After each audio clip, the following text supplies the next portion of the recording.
What's going on, guys? Welcome back into the channel. In today's video, we are going to be exploring what would it take in order to fix the Detroit Lions. Now, this one's going to be interesting because this is a top-down review of what I feel it would take in order to set the Detroit Lions on the correct path.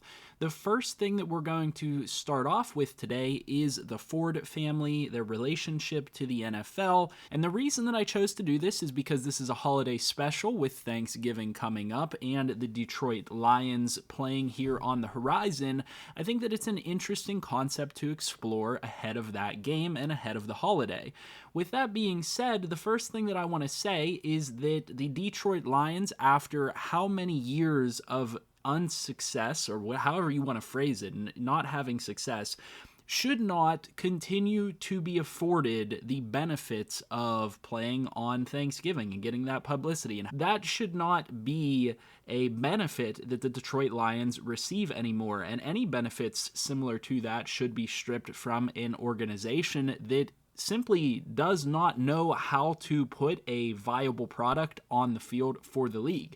Now, I don't know all of the happenings and going-ons with relation to that. There's probably a lot more to it, a lot more complexity to it, but from my point of view, the Detroit Lions organization needs to change because it breeds a culture of not having to do anything in order to receive a benefit from the league, if that makes sense. And so from that perspective, we also need to change the majority owner and the person that is controlling this organization, and we will be doing that today. Now, there are multiple organizations out there, or rather multiple people out there who could take over as the lead owner and the majority stakeholder in the Detroit Lions. You know, you could name any number of them, and we would be okay with those people taking over and giving a new look to the Lions franchise and separating some of that relationship that has gone on and fostered a losing mentality within the organization. Now, the next thing is, after changing ownership and changing the relationship of this team to the NFL, we also have to look at the entire staff below ownership. We have to take a look at the GM, Brad Holmes, who is maybe the only person in football that still thinks Jared Goff is a viable NFL quarterback. I will say that they did a solid job in getting an exorbitant amount back for Matthew Stafford, getting Jared Goff 2 first-round picks and a third-round pick back in return. But Matthew Stafford was actually, believe it or not, the heart and soul of the Detroit Lions team. He is a very solid quarterback in comparison to Jared Goff, and therefore I feel like the leadership of this organization needs to change. Yeah, you got a couple of nice draft picks back in return, but the focus of this organization is not in the right place. Now, what I will say is, like I said, he did a good job with the trade. It could benefit the team to focus their rebuild on what they're trying to acquire and go after the type of players that they're trying to build. That's fine. We could go either route with this, of changing leadership up top or not changing the leadership, which is more likely to happen. I would say that the Ford family remains in control. The basically ties to the NFL remain there, and in addition to that, the GM likely stays in place, and we can also talk about those possibilities moving forward. Either way, we'll go ahead and move on to the roster end of things, talk about where they stand as a team and what they need to do to get back to the right place. Now, taking a look at the roster here for the Detroit Lions, I feel that the most major and prevalent problem of this team for a while has been, number one, not really putting talent around their quarterback and not really protecting them on the offensive line as well as they would like to, or as well as we would like them to, in order for them to have success. But not only that, it's been the fact that they have not had an effective running game, in my opinion, since Barry Sanders left the team back in the 90s. Now, that's incredibly important because that is what the identity of the Detroit Lions should be. It should be a team that is run first, pass second. And if you're a team that has not had success at the quarterback position or in the passing game, there needs to be a focus shift towards the running game. And where that's going to start is that's going to start with the offensive line, and that's going to start with bringing in an additional running back that can compete with DeAndre Swift for starting reps. I would say that Jamal Williams is a highly overrated player within the NFL. I'm not a big fan of Jamal Williams. DeAndre Swift could turn out to be a really good player. I like DeAndre Swift, but there needs to be another running back that can be a power back, maybe a one-cut type of a back in the mix that is going to help change this organization's path.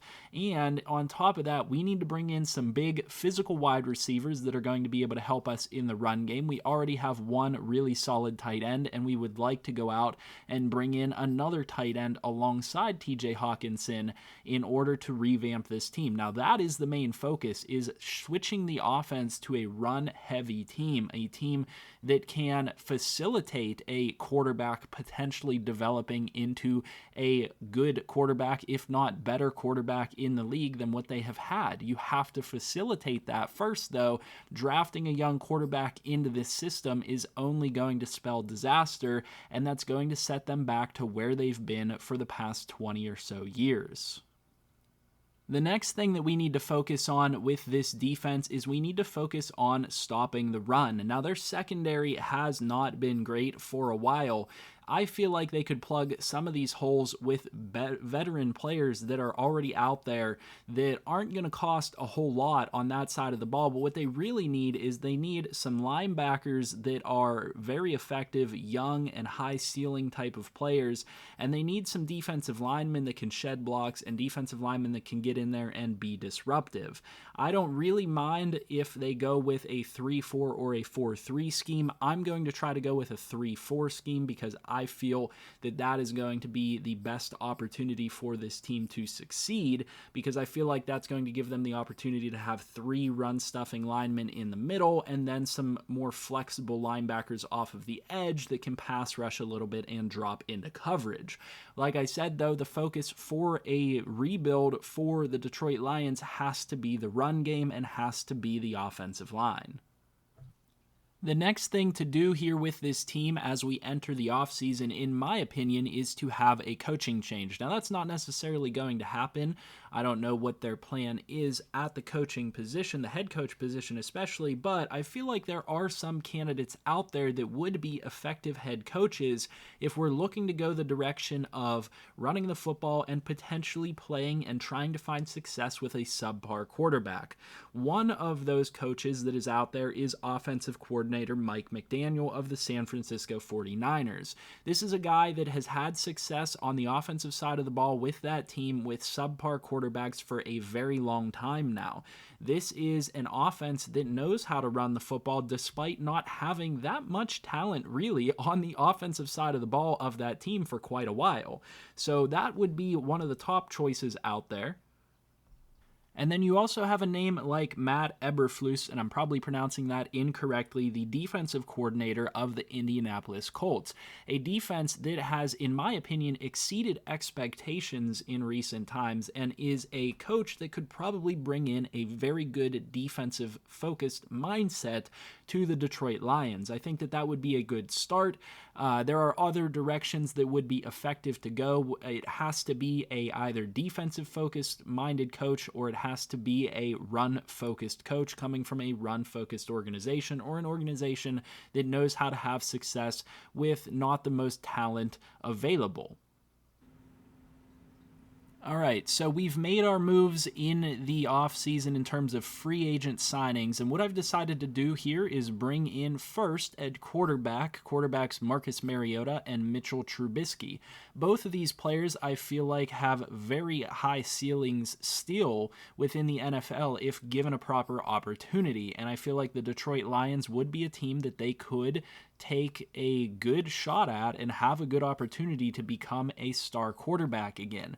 Now, the reason being is I feel like Marcus Mariota was never given the proper shot in Tennessee.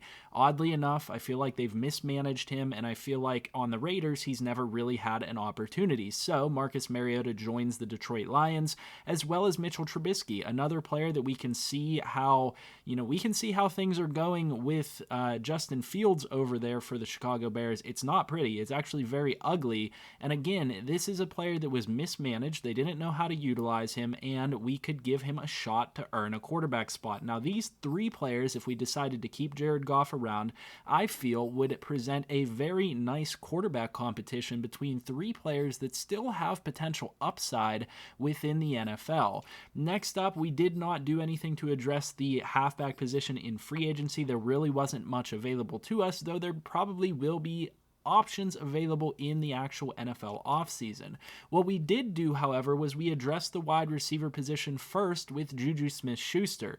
This is a young kid, 6'1", 215 pounds, that may potentially be a free agent that is potentially going to receive less money than you might expect from most teams because of his injury history.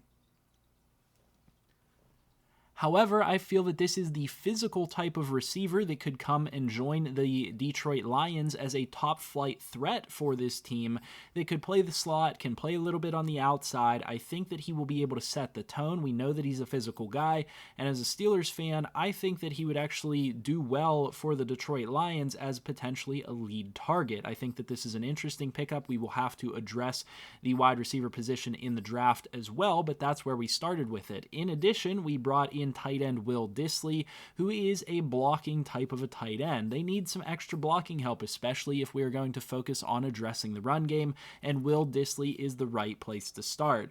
We did add veteran center Ted Karras and veteran right guard Brian Winters, who are veteran offensive linemen that can help plug holes that they haven't had success with on the offensive line here for this team, regardless of whether we draft anybody to fill those holes otherwise. We additionally added Akeem Hicks. We threw a ton of money his way on a one-year contract to add him as a veteran inside presence on the defensive line. He's exactly the 3-4 interior type of a defensive lineman that we're looking for to build this team around. I have to apologize, guys, because the second half of the recording got corrupted somehow. I don't know why. It recorded all my audio all the way through the video, but the video stopped in the middle of the draft on a random screen, and that same video showed the whole way through the second half of the video. So, with that being said, we're going to go ahead and dive into the roster here after our offseason free agency. We'll talk about the draft and everything that we did with the draft and talk about how this team looks standing as we are moving forward here from our rebuild. So, the first things first, let's go ahead and take a look at the offensive line. We get Taylor Decker back, Jackson back, and Ragnow back from injury. I can't remember. Two of these three were injured. I think it was Jackson and Ragnow, but we have our three star linemen here. We drafted Jarrett Patterson, who's going to be playing right guard for us, who is a star dev rookie, and right tackle Sewell is going to be back for us. So we did some things to bolster our offensive line as well by bringing in veteran Brian Winters and Ted Karras. We should have the depth there that if anybody gets injured, like these starting guys that are very valuable to this team, that we'll be able to rotate in and still run the football effectively.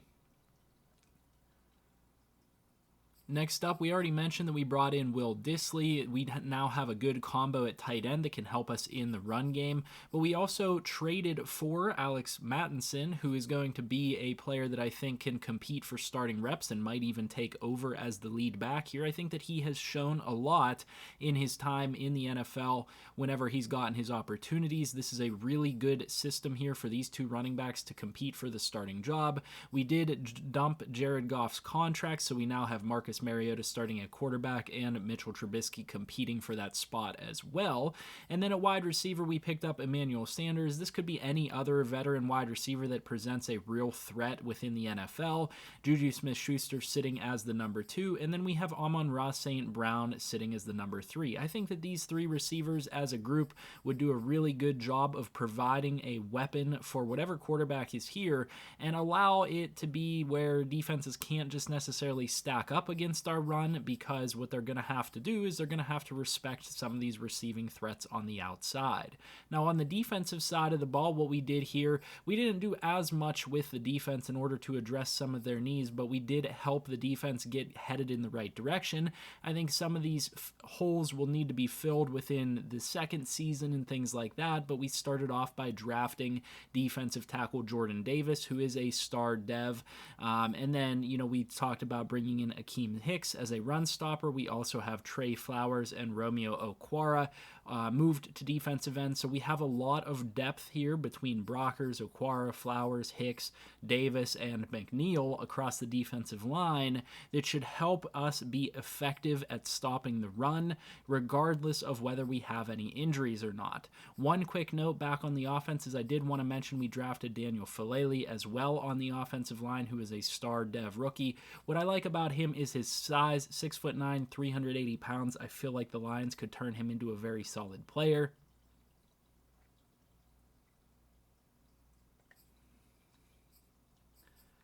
And then with our third overall pick, which is the pick that it gave us in that draft, we drafted Kayvon Thibodeau, who is going to be playing outside backer for us. He's going to be our premier pass rusher, and we're going to try to develop him as a pass rusher. I think that's going to be huge for us. We're going to start Julian Okwara opposite of him, a player that has a lot of athleticism that I think can also play that position. And then the big move that I decided to make here was I traded away one of the first-round picks that we got back from the Jared Goff and Matthew Stafford trade in order to get Deion Jones, who is a team coming from a team, the Falcons, who is potentially going to be looking to rebuild, in my opinion, and this is a player that I think is potentially one of their biggest trade chips. I don't know what it would take to get him in real life. It'd probably be significant, but I think that if we can acquire a middle linebacker that has experience in the league and is actually really good via trade, I think that would be the way to go for the Lions, and bring in somebody that can captain this defense and allow the younger players to build up around them. We brought in LaMarcus Joyner, the veteran, to play safety, and Will Harris will be taking on the free safety role. And I think I said free safety, I meant strong safety for Joyner. At cornerback, they already have some good talent there in Awurie, Okuda, Melifonwu, but we also drafted a rookie, Bradley Hiles, who happened to have hidden dev as well. We got really lucky with 5 hidden dev players with our 5 draft picks. And this is what the team looks like moving forward. I think that the depth on the defensive line is going to help us stop the run, and I think that would help the players behind them flourish as individuals, as young players looking to find their way in the league like Okwara and Thibodeau. I think that that would put this defense on the right path. We're not looking to be the elite pass-stopping team or anything like that right now. We're just focusing on getting a front 7 that can get the job done and then filling in some of these gaps maybe in year 2.